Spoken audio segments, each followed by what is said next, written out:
Hi guys, welcome to Study India Today. और आज हम बात करेंगे top 10 current affairs of 28 May 2020। तो 28 मई 2020 के टॉप 10 करंट अफेयर्स आज हम डिस्कस करेंगे। तो चलिए शुरू करते हैं। और शुरू करने से पहले गाइस प्लीज़ आप इस चैनल को सब्सक्राइब कर दीजिए और सब्सक्राइब के बगल में आपको एक बेल मिलेगा, उसको ऑन कर दीजिए ताकि आने वाले वीडियो की नोटिफिकेशन आपको मिल जाए। चलिए शुरू करते हैं। और पहला क्वेश्चन है, इथियोपिया द्वारा किस नदी पर एक मेगा जल विद्युत परियोजना का निर्माण किया जा रहा है, जिसने नदी के अनुप्रवाह में स्थित देशों यथा मिस्र तथा इथियोपिया के मध्य जल युद्ध की संभावना को बढ़ा दिया है? तो वो नदी है नील नदी। तो चलिए इसके कुछ मुख्य बिंदु देख लेते हैं। तो अफ्रीका की सबसे लंबी नील नदी के जल बंटवारे को लेकर अफ्रीकी महाद्वीप के कई देशों के मध्य एक दशक से अधिक समय से विवाद चल रहा है। वर्ष 2020 के अंत में इथियोपिया और मिस्र नील नदी पर जल विद्युत परियोजना के भविष्य को लेकर वाशिंगटन डीसी में बातचीत शुरू करने जा रहे हैं। लेकिन नदी विश्व की सबसे लंबी नदी है और यह भूमध्य रेखा के दक्षिण से निकलकर उत्तर पूर्वी अफ्रीका से होकर भूमध्य सागर में गिरती है। विश्व स्वास्थ्य संगठन WHO ने हाल ही में कितने उम्मीदवारों के मानव परीक्षण में प्रवेश करने की घोषणा की? तो वो है ऑप्शन सी 8। चलिए इसके कुछ मुख्य बिंदु देख लेते हैं। तो विश्व स्वास्थ्य संगठन WHO ने हाल ही में 8 उम्मीदवारों के मानव परीक्षण में प्रवेश करने की घोषणा की है।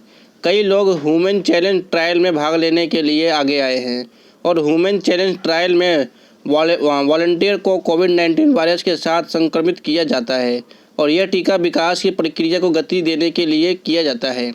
ह्यूमन चैलेंज ट्रायल का मुख्य लाभ यह है कि यह परीक्षण को तेजी करता है। भारतीय सेना में अफसर और महिला शांति दूत उत्तराखंड की किस मेजर को संयुक्त राष्ट्र UN सैन्य gender advocate of the year के अवार्ड से सम्मानित किया गया? तो वो है ऑप्शन ए सुमन गवनी। यह पहली बार है कि जब किसी भारतीय शांति रक्षक को इस अवार्ड से सम्मानित किया जाएगा। सैन्य पर्यवेक्षक सुमन UN मिशन के तहत दक्षिण सूडान में तैनात थी। हाल ही में उन्होंने अपना मिशन पूरा किया और उनके साथ ब्राज़ील के सैन्य कमांडर कॉलर मोंटेiro डे कास्ट्रो अराउजे को भी ये सम्मान मिला है। यह लगातार दूसरा साल है जब ब्राज़ील के शांति दूत को ये सम्मान मिला है। विश्व इस्पात संघ ने वर्ल्ड स्टील रिपोर्ट जारी की है। इस रिपोर्ट के अनुसार भारत में क्रूड स्टील में कितने प्रतिशत की गिरावट आई है? तो वो है ऑप्शन डी 65% की। चलिए इसका मुख्य बिंदु देख लेते हैं। तो अप्रैल 2020 के दौरान भारत का इस्पात उत्पादन 3.13 मिलियन टन था। अप्रैल 2019 में भारत ने 9.02 मिलियन टन का उत्पादन किया। मार्च 2020 में भारत का मार्च 2019 की तुलना में 14% इस्पात उत्पादन में गिरावट का सामना करना पड़ा। इस रिपोर्ट में यह भी कहा गया कि ये वैश्विक इस्पात उत्पादन में 13% गिरावट आई है। अप्रैल 2019 में वैश्विक इस्पात उत्पादन 157.67 मिलियन टन था। अंतर्राष्ट्रीय गुमशुदा बाल दिवस निम्न में से किस दिन मनाया जाता है? तो ये मनाया जाता है ऑप्शन बी 25 मई को। प्रत्येक साल 25 मई को विश्व स्तर पर अंतर्राष्ट्रीय गुमशुदा बाल दिवस के रूप में मनाया जाता है। यह दिन उन गुमशुदा बच्चों के लिए मनाया जाता है जो किसी तरह से अपने घर पहुंच सके हैं, उन लोगों को याद रखने के लिए जो अपराध के शिकार हैं और उन लोगों की तलाश करने का प्रयास जारी रखने के लिए जो अभी लापता हैं। इस दिन को मनाए जाने की घोषणा साल 1983 में अमेरिकी राष्ट्रपति रोनाल्ड रीगन द्वारा की गई थी। हाल ही में किस देश ने कहा है कि कोरोना वायरस वैश्विक महामारी से निपटने के लिए पाकिस्तान के प्रयासों में मदद के लिए उसे $60 लाख देगा? तो वो है ऑप्शन सी अमेरिका।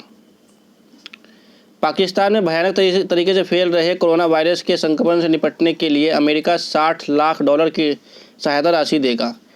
अमेरिका ने पाकिस्तान को आर्थिक मदद देने का ऐलान किया है।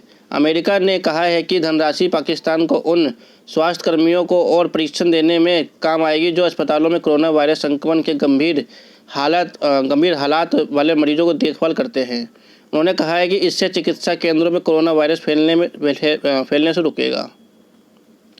हाल ही में किस देश के राष्ट्रपति ने ओपन स्काई संधि से अलग होने की चेतावनी दे दी है? तो वो है ऑप्शन डी, अमेरिका ने। अमेरिकी राज्य सचिव के अनुसार अमेरिकी इस साल फैसले का कारण रूस द्वारा लगातार खुले तौर पर इस संधि का उल्लंघन किया जाना है।